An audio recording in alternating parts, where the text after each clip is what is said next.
Hello, everyone. How are you doing? It's Thursday night, 8 p.m. We have someone new with us today. But before that, so I'm going to set things up. Alima's not with us tonight, but we send much love and all the best. And we miss you.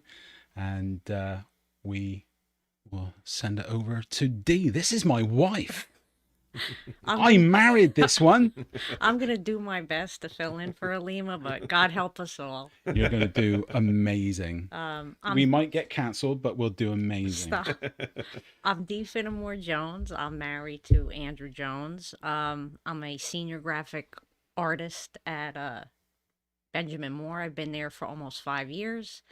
And I'm here tonight, like I said, to fill in for Alima, but I'm also somebody that lived in a time with the things that are being canceled. I'm kind of representing somebody that lived with that stuff and kind of surprised that some of the things are being canceled. Yeah.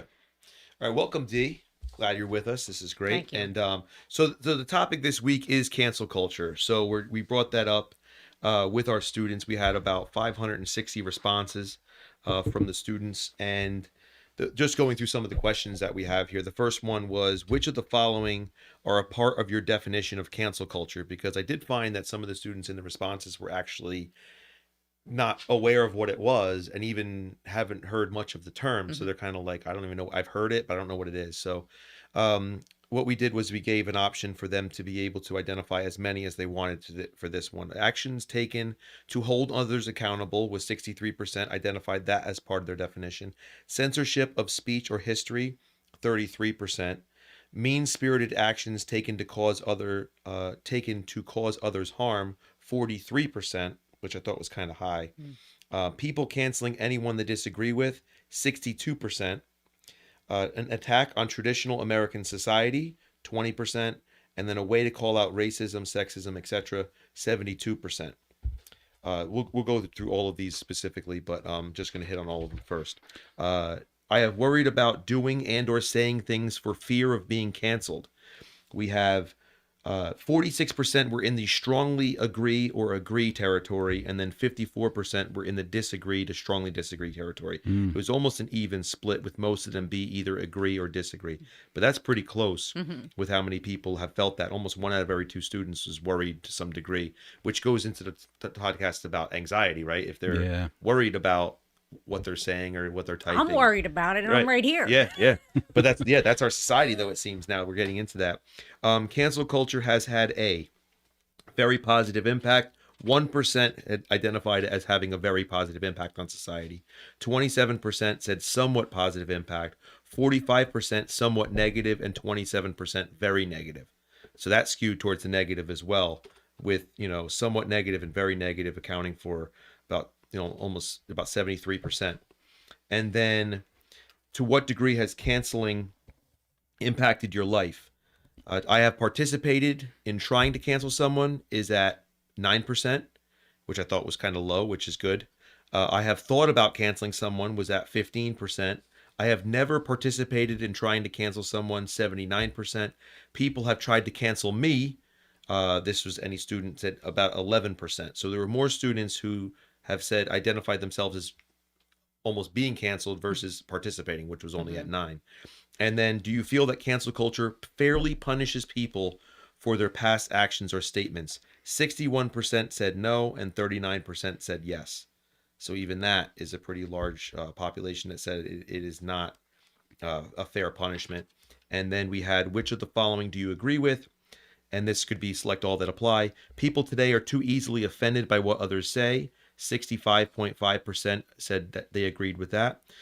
People should be careful what they say to avoid offending others. 60% said that. Cancel culture has gotten out of control. 66.5% said that. And then cancel culture has gotten a bad reputation, but it's for a good cause. 31% said that. So just in general, and then we also had an open-ended question about what are their thoughts in general about cancel culture, which we had 333 responses, which I'll share some of those during the podcast. It's a fantastic subject. It's not one of our highest responding. I also got the up here as well, so I can zoom in either way. I heard from one of my students, one of my seniors, saying, "Mr. Jones, we filled out your," and it was interesting. They phrased it that way, like it was my survey, when in fact Dave put it together. Yeah. But I appreciate it, kids. Yeah, and what was even better was hearing that there was a debate about it afterwards, and they were all kind of not arguing, but they used the phrase debating. So just the fact that they were this inspired some critical thinking, Yeah. it got some brain cells moving, and it made them evaluate their standpoint on just like I said, where they stand on all this. And back in the day, we couldn't really cancel each other, could we? I mean, what did we do? That I guess the worst we would do back in the day for us was we'd no longer go and maybe frequent a business, if we wanted to cancel them. But it wasn't even a terminology. No. It wasn't a strategy. If we wanted to cancel someone, we just got rid of them from our lives, didn't we? That wasn't even like a thought or a concept for me growing up. I mean, I know that What am I going? what's wrong with it? No, nothing's wrong. Okay. Nothing's wrong. I remember you and me got upset because they canceled that actress from Mandalorian. We said we're not going to watch it anymore. Yeah. And that our reaction to that was, well, we're going to cancel Disney in a way. We're Yeah. not going to, and we got rid of Disney for a while, didn't we? but now we're back watching Boba Fett. So Yeah, it's we're weak. What can we say? We're weak, and we like sitting down and watching TV together. But it's yeah. There's so much, and I'm sure that we'll talk about this in time. But there's so much that's been got rid of over the years, right? So much has been cancelled. Yeah. From logos and school names and business names, and it's just a plethora. It's like an avalanche of things that everyone just got scared. Yeah. I think maybe. Yeah. Or Well, was it true? It really started because it was never a term. It was never really something that was like cancel culture. That was not a thing. It just really became kind of in the public eye around probably 2012, 13 with Black Lives Matter and Someone did some and Me research Too. today. And Me Too. Like that was the movements that kind Yeah. of started it. Yeah. So when that windfall happened, which is those are positive things that we have in our society. But then what happened is after a while, it started to other groups and it started to morph into something where it's like, okay, we saw how this could be applied in these areas.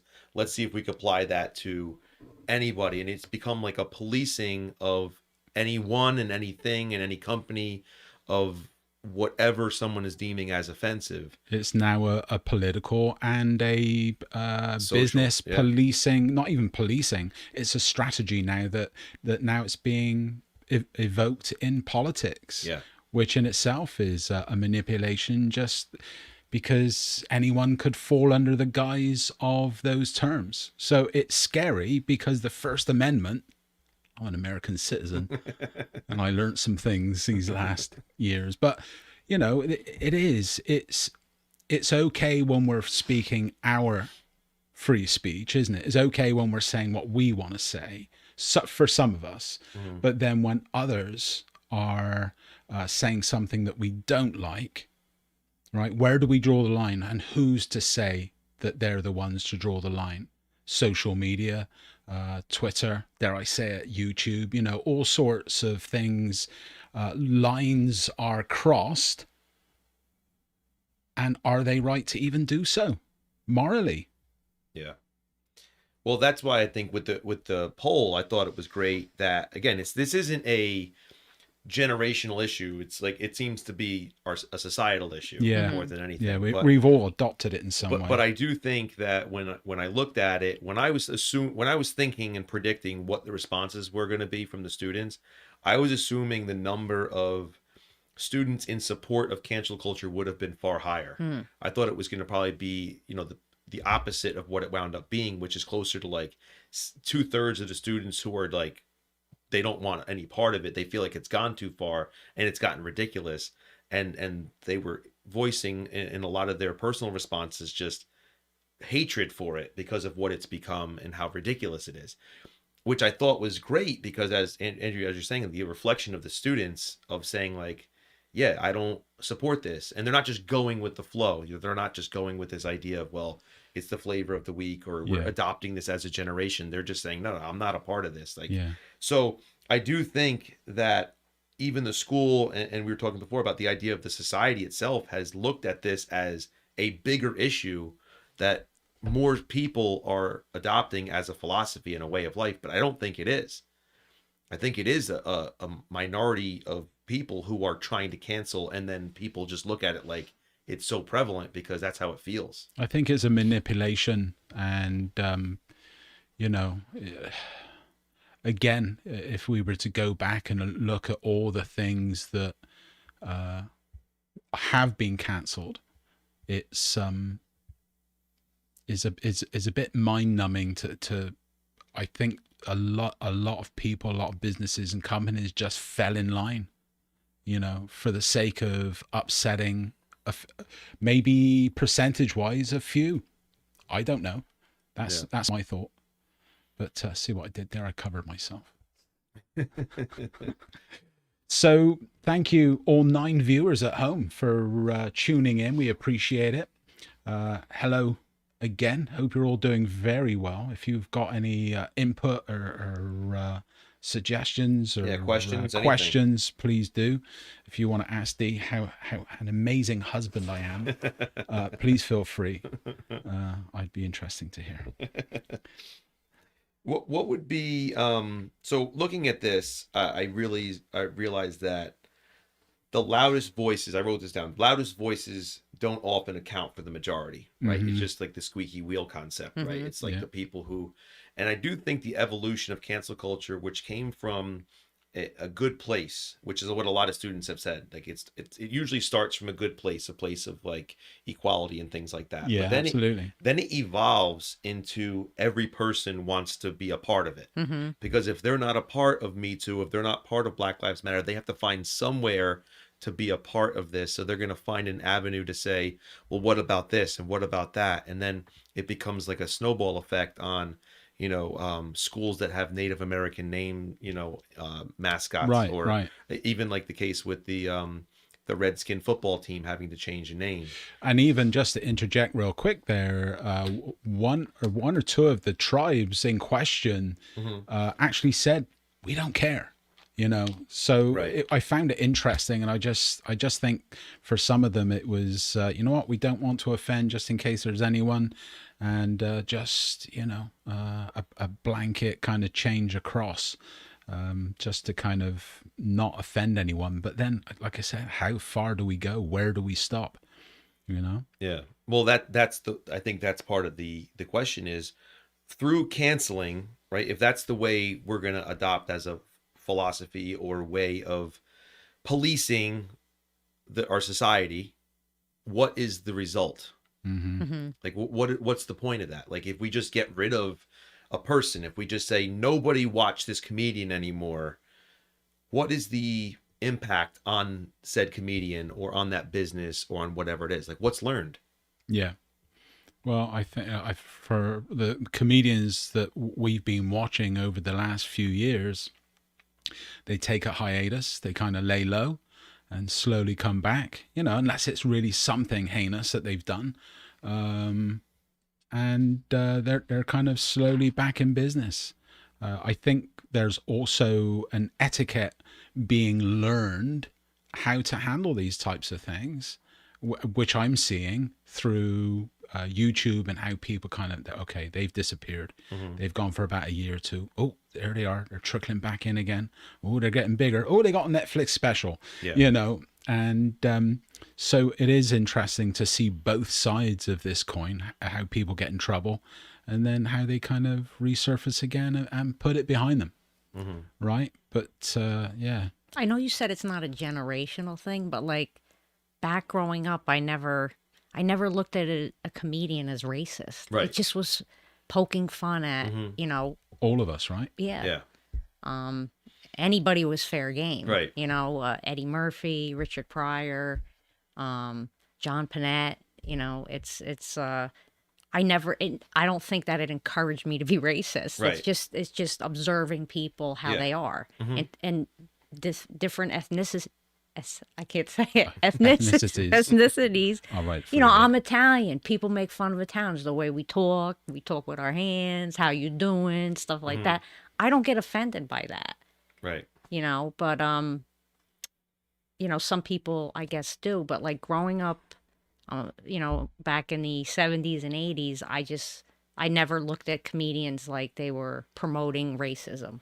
Right. Yeah. And if you didn't like the comedian, you just wouldn't watch Yeah, the don't comedian. watch it. Yeah, it wasn't even a matter of just, you know, if there was something, just like anything, if there was something you didn't like or didn't kind of reach you or as find humorous, you just be like, whatever. Yeah. Just like people that you'd hang out with, like, oh, okay, I don't agree with the way they operate or what they, you know, because people are going to be different. And the way it was, even when I went to high school, there would be kids at times who would wear Confederate flag shirts. And I would, and again, I'm in high school, and it's not my job to police the school. You know what I mean? So if the school's not doing anything about it, okay, like what am I gonna do about it? Am I gonna go, excuse me, take that off? Like, and again, I had, you know, kids on my basketball team, black friends, all that, but again, it was like no one was really picking the fight at the time. It was just like a thing that was, whether it was like a cultural thing or whatever, but it was more of the idea that, you know, I think now everyone's taking it upon themselves, or the people who are canceling are taking it upon themselves to say, well, this is our responsibility. We have to fix every social issue and political issue, and we have to find a way to get at people for things they did 20 years ago, and they need to be punished for this. But I don't know how much people understand of whether or not these people have been punished before anyway. Like, you know, they may have had to deal with things at different points in their life, and they, you know, so I don't know what really the outcome is, because I do feel, like I said, if that's true that, Andrew, you're saying like almost like they're making a playbook of how to handle it if you're being canceled. Yeah. Like, you know, okay, this is what I got to say. This is how long I got to go away. This is how I come back. But at the same time, you know, is there anybody who's really, is there any contrition there? Are they really feeling bad about what happened? Or are they just saying, it doesn't, you know, I'm just saying this to appease the crowd so I can get back on my feet? Yeah, it's you know, I know that, again, another thing that the students have to deal with that we never had to deal with is we were never scared of being cancelled. I mean, what was the worst that would happen way back when, you know, to us? It was just, again, I think you were saying earlier that it's all social media, isn't it? Yeah, I think sometimes social media can be a great thing, and then sometimes it's like evil. Like, just how people can be bullied even more than they were during, you know, my age group growing up. You know, people are committing suicide, and they're going into depression. Who committed suicide the other day in New York? Miss USA. Yeah. Absolutely. You know, from the outside, she looked like everything was great, but she was a high functioning person with depression. And I read an article saying that there were, you know, people trolling her with negative comments and stuff like that. Like, you don't realize what you put out there, how it, you know, can affect somebody. Right. And where is the outcry of people against that? Like, where's the line between canceling and bullying in a way too, right? Like, at what point, you know, because who's responsible for selecting who gets canceled even? Because there could be multiple people doing something very similar, but they target one person because they might have a specific political affiliation, or it could be anything where it's like, I heard who you voted for. I don't like that. Stop watching this show. And it's like, why does that matter? Why is that a part of whether or not you're watching? Because I like to ask my students about, can they separate the art from the artist and the person, right? Like, because I was asking about, can people today watch the Cosby Show, or can they not watch the Cosby Show because of Bill Cosby's the accusations against him. So same thing. Who is we just thank you, Amber. We just got a question. I just want to bring one thing up before we mention that. Who the movie Baby Driver? Who was the guy, the lead actor in that did all the inappropriate stuff? It was, and he played in like the White House TV show. He got seriously cancelled, but rightfully so. Well, there's Ansel Elgort, No. John Hamm, Did you watch Kevin that show? Spacey. Did you watch it without Stacey. me? yeah, Spacey. Spacey, Oh, yeah. Spacey. Kevin Spacey, Yeah. right? He had some big issues. I really wanted to watch that movie, and because he did what he did, yeah, he got cancelled, but I think he just got outed more than anything. Yeah. He got outed. I didn't want to watch that movie because he did what he did. Mm-hmm. So in that way, I guess he really did get cancelled. But anyway, going back, Amber Cancum. Yeah. One thing I don't like about cancel culture is how many people will recover old social media posts of others in order to bring them down, and that's a major topic and an area that I was going to bring up as well. So great point there, Amber. Yeah, look, ironically, I saved a video on my phone of Joe Rogan, right? Someone else that they're trying to cancel, rightfully or wrongfully, and he said, look, and he perfectly voiced my opinion, which is we're all here doing the best we can. Yeah. We're just trying to grow, learn. We're going to mess up. We're going to learn from it. Hopefully we're not going to make those mistakes again. We move on and we just become better. We evolve, right? So whose right is it for anyone to dig up past stuff, and air it for the world to see? Like we're living in a court. Right. Like we're constantly being judged.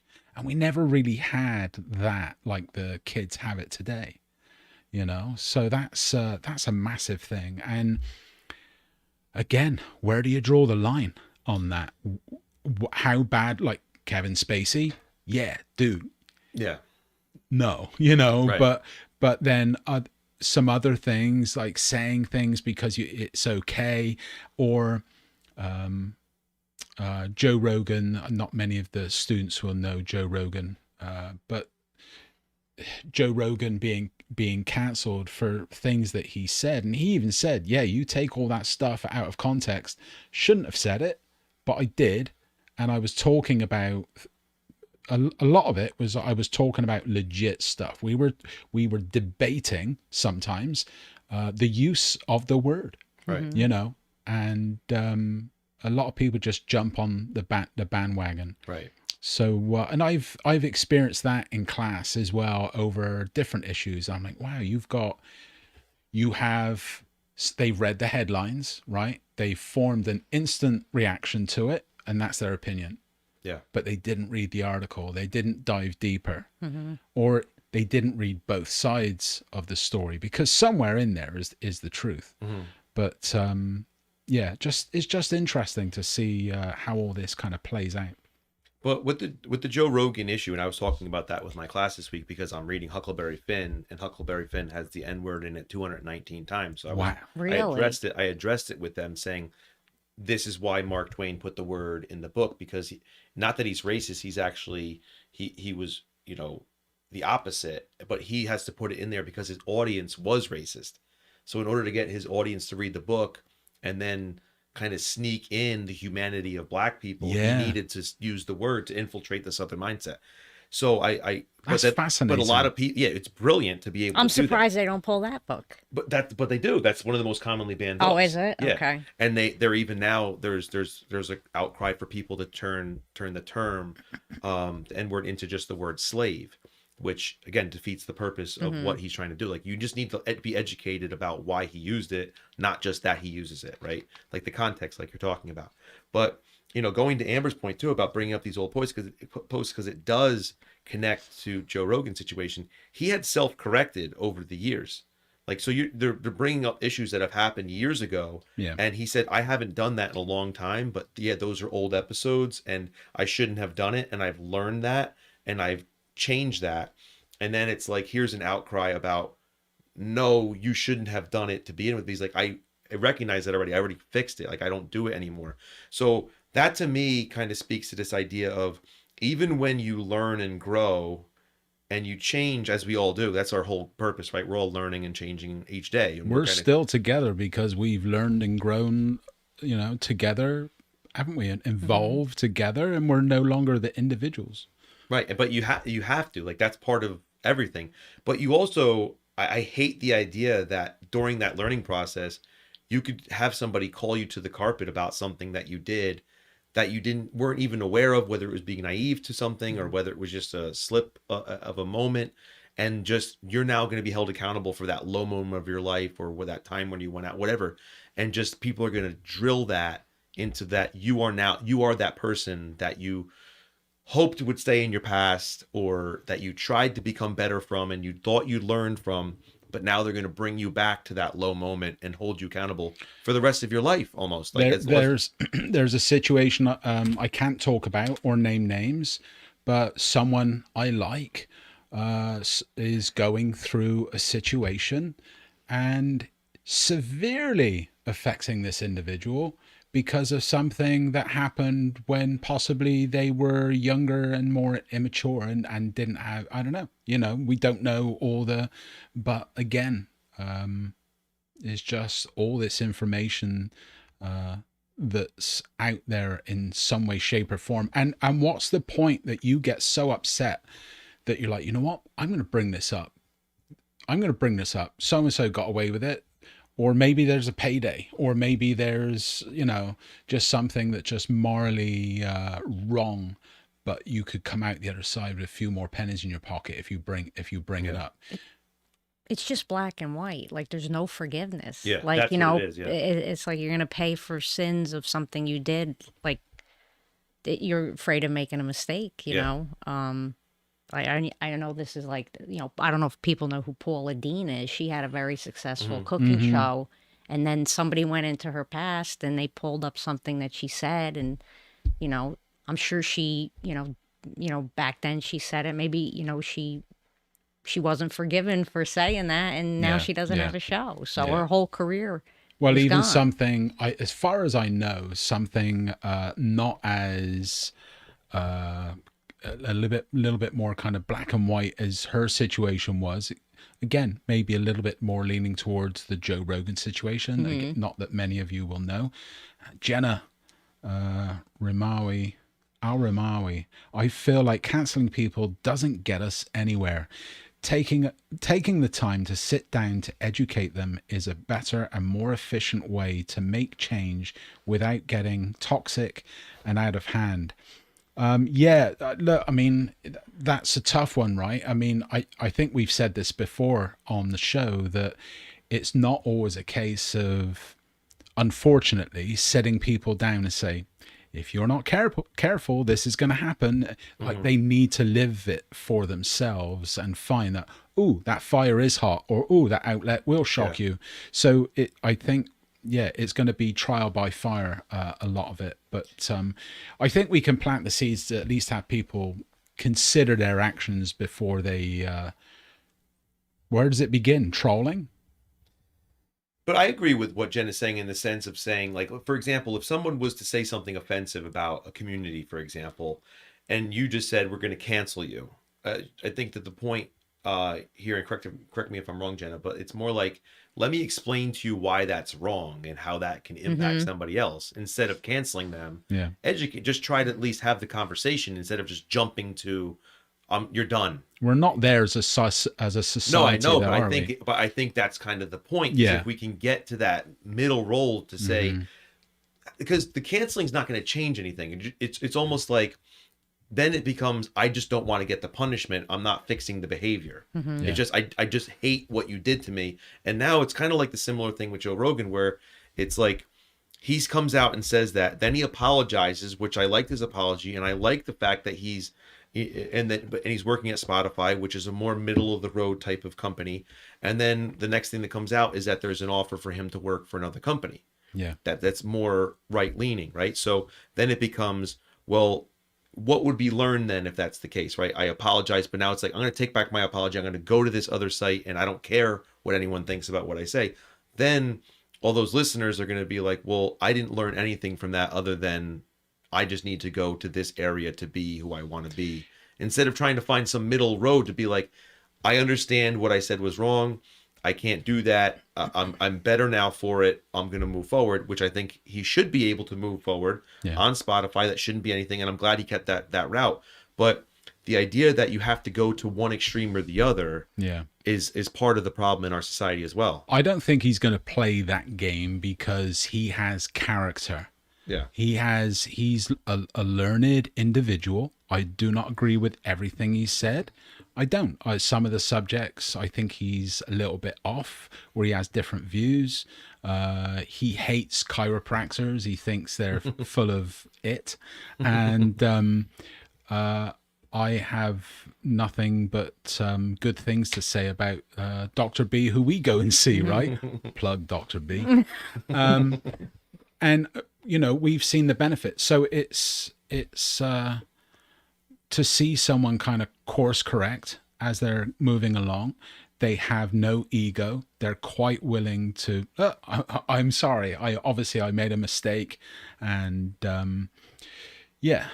Yeah, but the problem is that the media keeps it alive. They're relentless. Well, Like, because it means clicks, because it means yeah, dollars, right? Well, that's, And we're watching somebody saying that that's what it's all about. It's about them reporting on it and making money. And but in the meantime, you're damaging, you know, a person's career, and you're just fueling negativity. And yeah, I think, I mean, in regards of Rogan, no one's harming him whatsoever. In fact, he could be well on the way to becoming the biggest media outlet ever if Spotify lets him go. He could start his own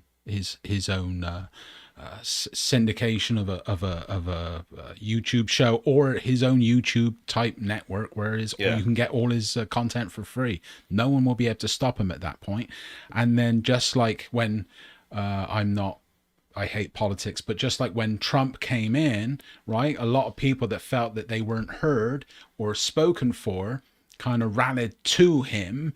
I think, and I hate to put Trump and Rogan in the same sentence, but they've got their supporters, their fans, and he's going to find his way. But getting back to Ellen real quick, Ellen was cancelled for simply being a bad boss, and she treated people, she could have been nicer. Yeah. You It was know, more of like a hypocrisy angle. I said she talks about being a very open, warm person and how we need to be all a certain way. And I think a lot of people just were taken aback by. You're not walking the talk, things. yeah. I said this week to my seniors. That that's hilarious. I said, look, you're going to get a job. You're going to get a job someday where your boss, like, I need to speak to a certain way. I need to be civil. We need to have a conversation. I need to show you what respect looks like. I need to model all of this for you. I need to use appropriate words and what have you. But I said, just to let you know, you're going to get a boss, and it's going to be a big shock one day. Not all of you, but some of you are going to encounter this, and you're going to have a boss walk up to you, stare in the face, and are just going to say, shut the up, shut up. And where's the nicety? Where's the humanity in that? Where's the looking after someone else's emotions and thinking of them in that recourse? But for Ellen to kind of be the way that she did and kind of express herself in the way she was the boss, so be it. Not that I agree with her, but she got cancelled because of that. And did she really get cancelled? She, at the end of the day, she still got millions. Well, this is what and this is a good point to bring up too from the other side of like the political aisle is the biggest radio voice of all time is probably Howard Stern, right? And if you go back to Howard Stern in like the 80s into the 90s, he would have been canceled for everything. Oh my God. What he was doing And back how then. far we've come. Right. But the fact is that he is kind of idolized now for being that way. Like his popularity came from him being the way that he is and being so unfiltered and challenging the CDC and constantly getting fined and then eventually going to Sirius Radio. Like his whole trajectory of his career was based on fighting being canceled. I can't even talk about this in today's climate, or especially this as students are watching. But when 9/11 happened, I think around that time, Opie and Anthony. Yeah. Remember them? Yep. Yeah. And what went down with them? You're just gonna have to research that yourself, people. A bit much. But again, how far we've come in such a short time to go from what they were doing, Yeah. right, and then to where we are today, where almost is like all the walls are going to be padded, everything's going to be cushioned, you won't be able to hurt yourself, extra thick coats, so if we bump into each other in the hallways, we're protected. But I joke, of course, but yeah, it's going to be interesting to see. And again, one of the topics that keeps happening is we seem to be leaning like one way and we go back the other way and then we kind of come back, and I think we're tilting one way very, very far right now. So I'm kind of looking forward to some sort of little bit like crypto, Dave, like your shirt. Ups and downs. Downs.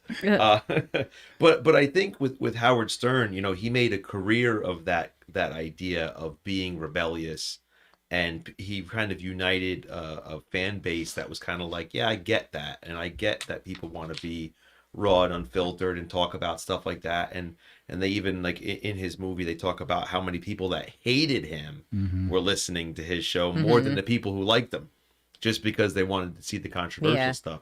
So, you talk about these ebbs and flows of society, but those things, they don't just go away. Like, there's people out there who fill those roles, and they're always going to have an audience.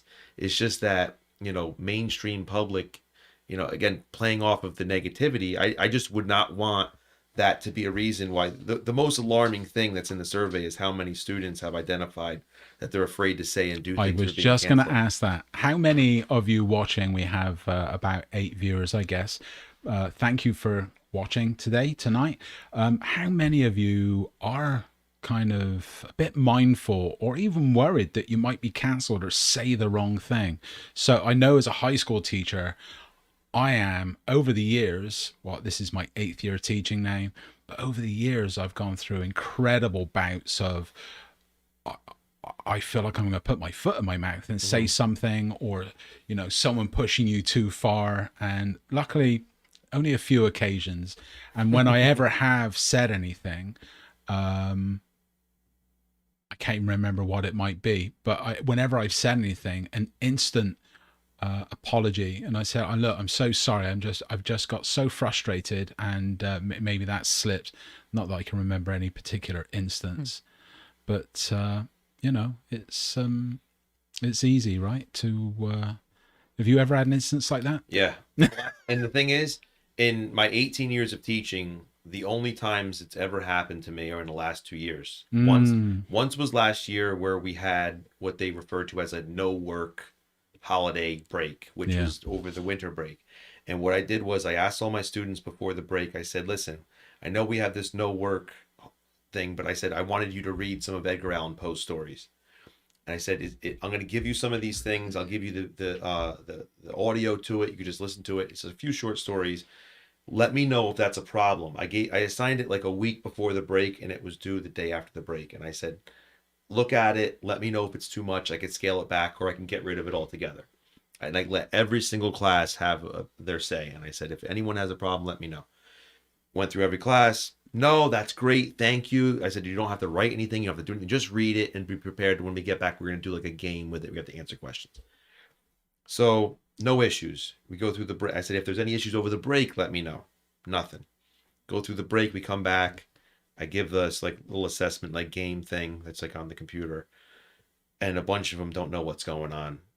They get home that night, and I get like 5 emails, and then I get one from I think either my supervisor or assistant principal, or might even have been the principal, about like a kid was basically threatening that he was saying, well, you went against the school policy by giving this assignment over the break. You shouldn't have been doing that. And I don't feel like it's fair. And he had already gone to like the principal about it as well. Right. Before, not even, I never had anything. Nothing was said to me about anything.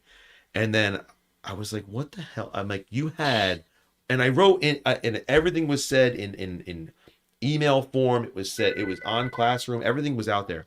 And it was just to the point where I was less like, are you kidding? Like, you're going to take this an opportunity to try to like get me in trouble. That's really what it was. Wow. It was like, can we get you in trouble? And then this year, same thing when I had like a cheating issue in my class. And I asked the kids, I said, look, I'm not going to call anybody out. I know some of you cheated. You know, you can just admit to me privately on the paper. And a bunch of people admitted to it. And then they would go to guidance counselors. They went to they went to the principal, vice principals, my supervisor, all saying this is unfair. I don't want this to count on my grade. It's going to ruin my life. All crying that I did something wrong because they cheated. And that's how it was presented. And then, you know, it's just constant, you know, and I feel like I have to worry, but I don't. I'm just like, I don't care. Like, I don't feel bad about either of those two cases at all. And I wouldn't apologize for either of them, because I knew I took all the precautions. I said everything I had to do. I posted everything. And I was like, too bad. Like, if you feel guilty and you feel anxious or whatever because of it, that's not because of what I did. So I'm not going to sit there and cater to you. As many people as feel like I did wrong. I don't feel bad. That's on you. Yeah. So in all these cases, and still, even with the students who recently created that page where they were outing a bunch of people, you know, for different things. And some of it was legitimate and many things were not. And I was put on there as one of the people who just is the teacher raised his voice at me. And I had, you know, problems ever since something. The kid like dropped my class. And literally after that, they dropped my class. And literally it was just me saying, you know, please take a seat, and it's just like raising my voice. It, like you said before, it was not even with the vulgar, it was just raising my voice. And the person crumbled to the point where it was like, this is, and then saying the school didn't do anything and all this kind of stuff. And I said, well, first of all, I talked to my supervisor. I talked to assistant principal. I had another adult in the room when it happened to cover me in case anything happened like this. Yet it was like, none of it was good enough. It was like, he needs to be held accountable for raising his voice at me. Yeah, that is going to be actually I'm sure it should be another topic as well. You know, how generationally, how do we handle stressful situations? How do we handle adversity? What's our breaking point? When should we speak up? What's the right point? It certainly wasn't that. Hun, when, and I call her hun. I call my wife babe, babe, hun, and she calls me the same. Excuse us a moment there. What's been a time that you felt like, oh, I've just said something that maybe, you know, not that you'd be cancelled, but like you knew you possibly, and don't kind of necessarily relive it, but do you know of any occasion that you've said something that's kind of put yourself in the hot seat, or you felt as though you were? I do it a lot at work. I push the boundaries a little bit at work. I probably should have been written up by HR a long time ago, but a lot of people think I'm just funny, that I'm just, you know, I can't really think of any time that I said something and I worried about being in hot water, because most people, I don't know, they take me for being like an honest person and genuine and you know. You are. You just you shoot from the hip, and you say it like it is. And if you ever say something that's off color, it's the intention isn't there to kind of, decapitate anyone. Yeah, they or know that I'm joking. decimate. But then again, in this environment, I do have to watch out what I say, because you could offend somebody and then be in trouble, like with HR or Well, our humor, right? Yours and my humor was always it would always be a little bit amongst peers. It would always be a little bit blue, or we'd say the outrageous thing because that would get the laugh, you know? And once we're amongst our teacher friends and what have you, you kind of look around and then we say whatever it is we're going to say just to get the laugh. Yeah. But never with ill intent or with malice. But I mean, I think it's good that you were supported by your superiors, because I think that's something that he sometimes worries, about. If there's an incident with him and a student, is it immediately assumed that, Mr. Jones is, wrong? Well, Is anybody going to listen to? and I've been in those instances as well where I felt very much as though Amber Cancom responded. So I felt as though I was secondary in the situation. I felt like I was the underdog. I felt that way at times though too. It wasn't always like I felt the full range of support. It's been kind of like they toe the line to try to just appease the situation to get it to go away more than anything. But I think that's schools in general. Right. We're not pinpointing anyone Right. out. But Amber says, I don't like talking about certain subjects because of the mob mentality that is presented, in my opinion, isn't a popular one. Yeah, good point there, Amber. Yeah, and that's part of it too, having the conversations in class about things and allowing people to hear different perspectives. I also had them write their opinions first to say, like, I don't want your opinion to be swayed by somebody else. But then during the conversation, they could wind up changing their mind about something. But it was always just in a very civil way. Yeah. And a lot of the students after the fact said, like, I felt good about hearing multiple aspects of it, and I learned something that I didn't think about before from a different perspective or whatever. But I think that's what's important.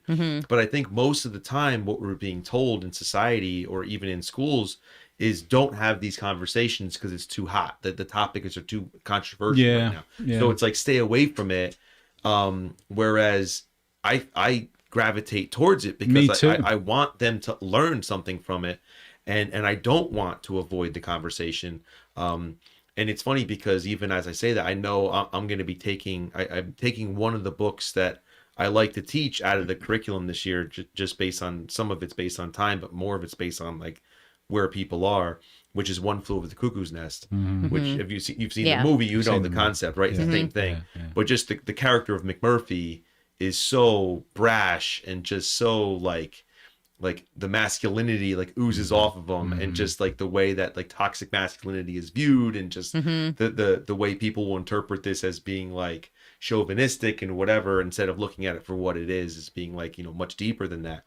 But I'm not going near it because I know how some people will look at it and just be like, I can't believe this is, because if they don't understand the depth to it, they're just gonna criticize it for that surface level stuff that people won't understand, the language of it and all that kind of stuff. Such a multifaceted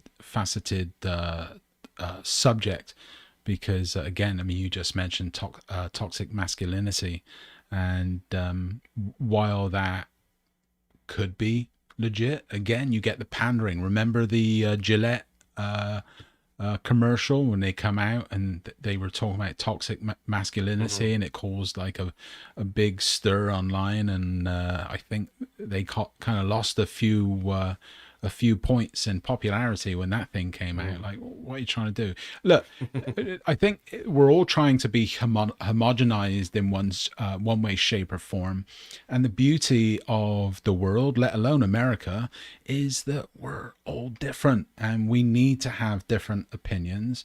But I think what can sort it out, like you were saying, is talk, is debate. Shouting and cancelling isn't conversation. We're not going to, what is it? It's a weaker group in some way, shape, or form, that only by virtue of the fact, I guess, that they felt that they didn't have any power, making so much noise so that they were heard. And this is actually a brilliant topic. I wish Alima was here. Yeah. because I know she's got some solid input and, points of view on this. But I think it stemmed from people not having the power that they wish they had. So what can we do? And I think it kind of stemmed from there. And I think they had a few successful shots and they took it from there. And it just kind of, then everyone else started to see, oh, you know what? This is quite effective. Catherine, hello. It happens a lot on social media. Apps such as Twitter and TikTok can be used for cancel culture. Absolutely. Good to see you here, Catherine. Appreciate it. Yeah. And well, that's the other point too, and that circles back to the conversation we had about social media, which is why I kind of stay away from it. It's just because of that whole concept of being like how negative it can be, and then putting your foot in your mouth for what you say, or all the different things that can happen there. And I do feel like the students who are spending a lot of time on there, or just people who spend a lot of time on there, it is so negative, and it can really get to be like you almost feel like you have to participate, because not participating is also giving off a message. It's almost like, well, how come you didn't say something about that, or how come you didn't change your profile picture? How come you didn't like my post? Right, it could be a number of things. And then if you didn't like a post, or even if you didn't like several posts, now it becomes it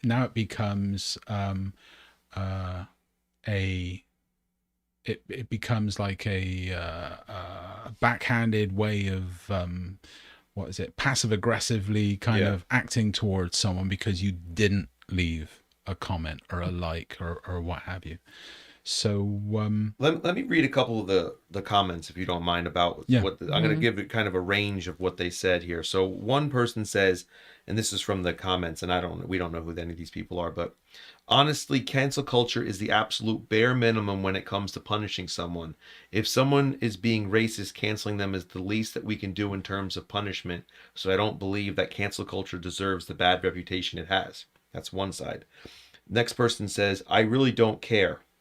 I see people getting canceled for being racist, making offensive jokes, being homophobic. I don't necessarily pay attention to it because this is the real world. Everyone will do things that will offend someone or be racist, but you cannot change people. I believe holding people accountable is great, trying to educate them, but move on. And then I feel it's useless and very childish. That's cancel culture.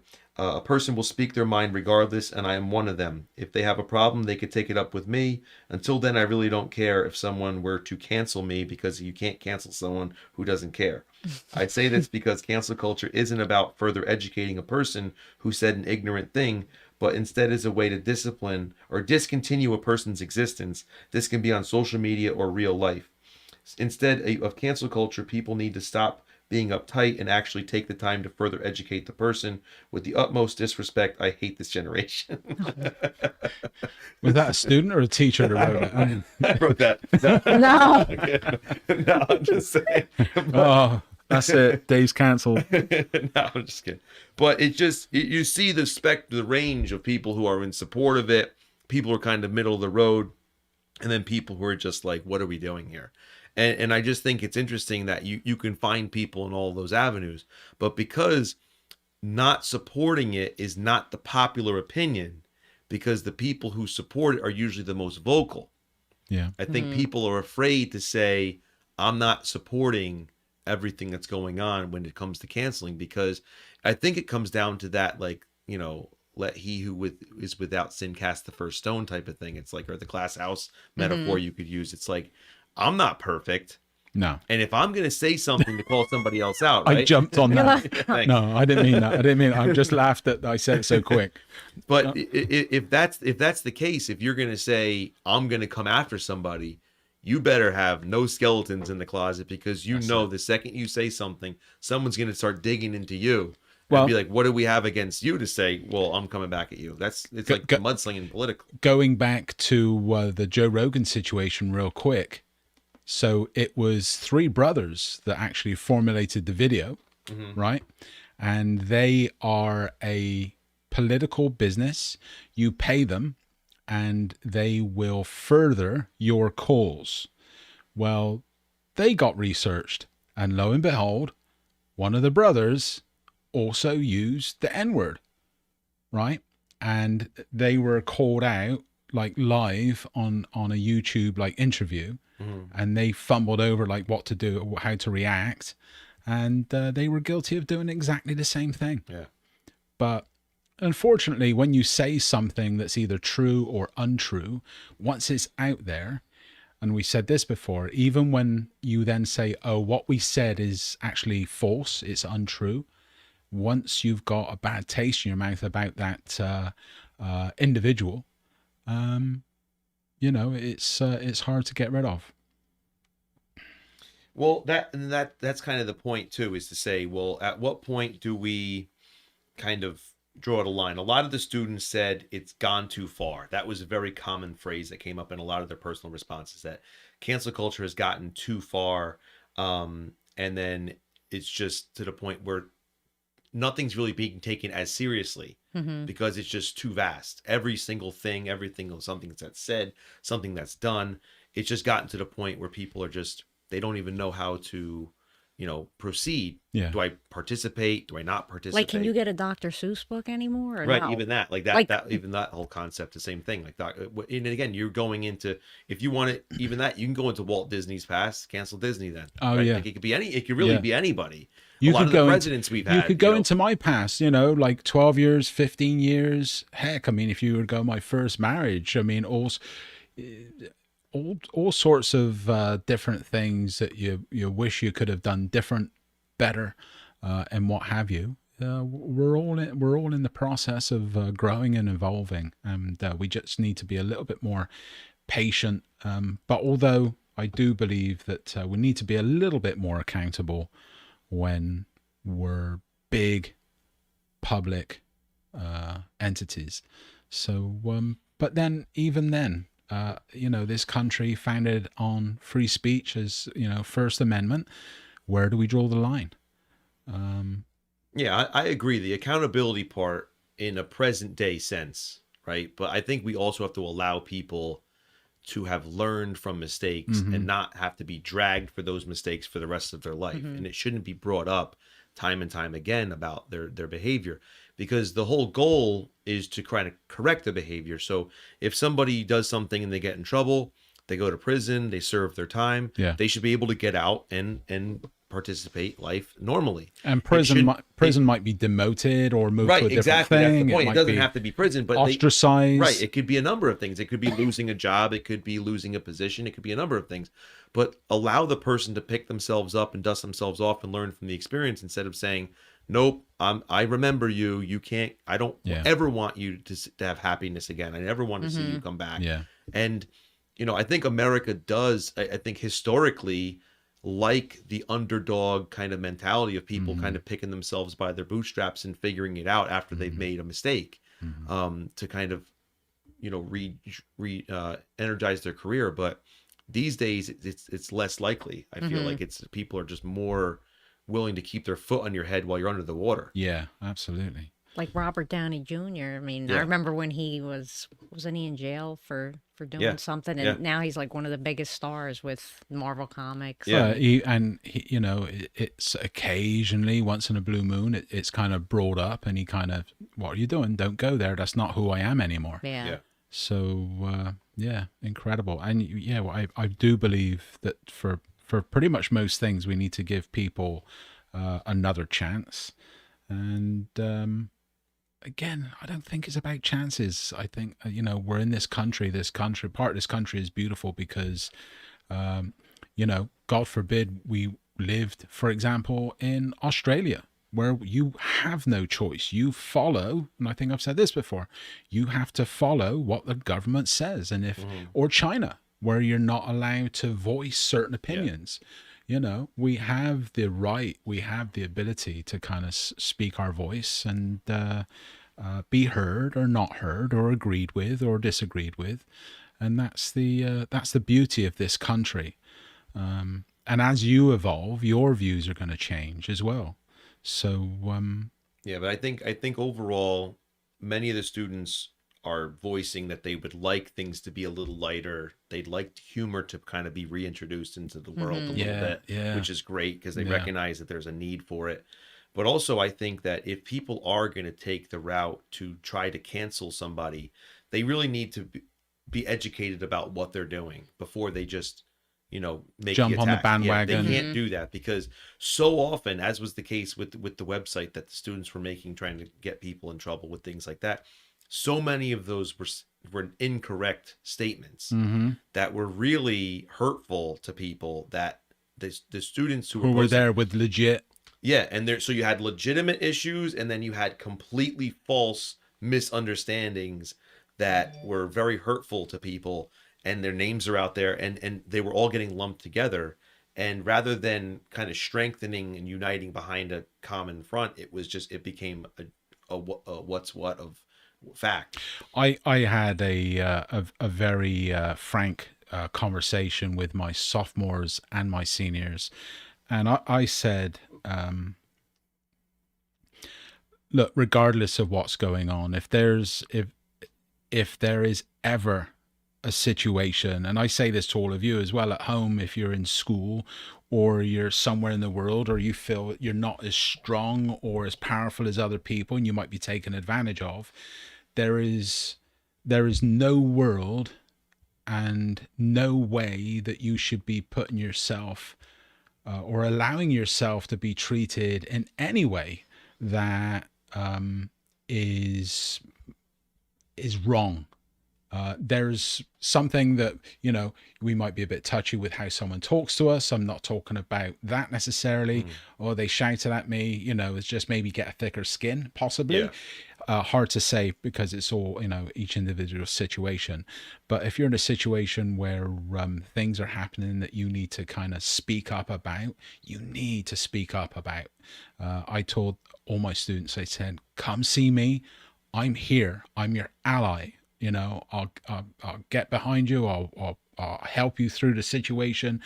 See your counselor, see Alima or Jamie, or, all the other incredible counselors that we have at the school. See a security guard, whoever it is, tell someone else, a friend, a student. Not that necessarily this is because this was being brought up in the conversation, but don't go through things alone. You don't need to. So anyway, Dee, you want to wrap it up? No comment. They're going to sing us out. Oh, I can't sing at all. That's a little comedy Yeah. segment. No, but look, I mean, this is a very, I think we just kind of scratched the surface of what all of this is about. And even as I'm talking, I'm realizing that there's lots more stuff that I didn't. I hope it just doesn't get worse. I think it's got to start going back the other way. 'Cause like you said, the kids want it to be like a lighter atmosphere, not so. Yeah. I don't know. The last couple of years, with every single thing that's gone on, I often say I feel like we're in some sort of virtual reality game, and someone is stumbling on all the controls, earthquakes and volcanoes and loud booms and the pandemic and the cancel culture and every single like crazy thing that you can imagine is kind of happening. So yeah. But I do think, and I feel reassured and kind of regain some faith in humanity with some of these responses, because as much as it feels like it's this humongous tidal wave of people, I do really feel now, and I could see it not being that massive part of society. So, thank you, Ashley. Well said. One of my favorite podcasts. So we appreciate that as well. Thank you, thank you, Amber and Ashley, Jenna, and everybody for participating and listening in today. And like I said, we look forward to having more of the conversation, but I think this is a good start, and I think people can kind of see, have the conversation. I don't know how much this conversation is even being had, right? About it. It's just probably either you're with us or you're against us almost, right? Yeah. It's I think just the blind, I think we've witnessed a few things over the last year or two, and just, there's people that are being affected, and then a little bit like people are being affected, and then other people are jumping on board because like, let's go get them. there's a chunk of that happening. And when putting this delicately, it didn't directly affect some of those individuals. And I think there's enough people, because I remember doing it when I was young for different situations. I can't remember even off the top of my head, but I know that I joined things because it was kind of the mass mentality at the time, you know. And it's like, oh yeah, this is exciting, yeah, let's do it, oh you you know. But yeah, look, I mean, I guess I'd have to put pen to paper and rack my brain to think about all the types of things I might have kind of done over the years that might have been that sort of mentality. It's 9:05. Wrap it up. That's it. Thank you so much, everyone. 9 or 10 viewers. Appreciate you. Hopefully, I'm not sure when Alima will be back, but I know she will in her good time. Anyway, we send our best wishes and love to you. And until next time, thanks for tuning in. And thanks, love. Yeah. Thanks. Dave. Thanks for having me. Brilliant.